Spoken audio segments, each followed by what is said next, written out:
You listening, me creating. Thank you. A coffee keeps us going. Link in the description. 45th Rose. I would like to add that the Rosary ought to be said reverently. That is to say, it ought to be said as much as possible, kneeling, with hands joined, clasping the Rosary. However, if you are ill, you can, of course, say it in bed, or if one is traveling, it can be said while walking. If on account of some infirmity you cannot kneel, you can say it standing or sitting. You can even say it while working if your duties do not allow you to leave your job. For work with one's hands is not always incompatible with vocal prayer.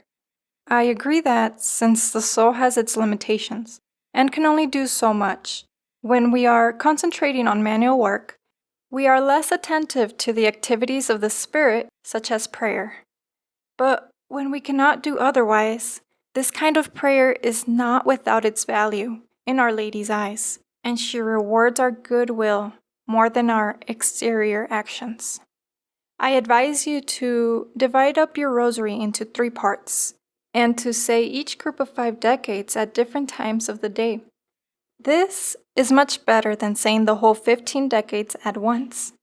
If you cannot find the time to say 5 decades all together, say a decade here and a decade there. You will thus be able, in spite of your work and the calls upon your time, to complete the whole rosary before going to bed. St. Francis de Sales set us a very good example of fidelity in this respect.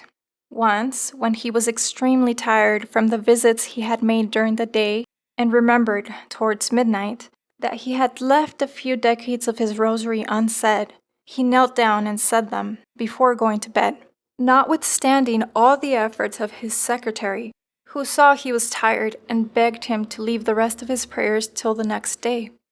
Imitate also the faithfulness, reverence, and devotion of the Holy Friar, mentioned in the Chronicles of St. Francis, who always said 5 decades of the Rosary with great reverence and attention before dinner. I have mentioned this earlier. Thanks for being part of this audiobook journey. If you're tired of hitting skip on ads, here's the fix. Upgrade to the premium ad-free editions, just pure narrations. Plus, you'll be funding the next audiobook. It's a small one-time purchase, and the link is right below. Don't wait, grab them now and hear the difference.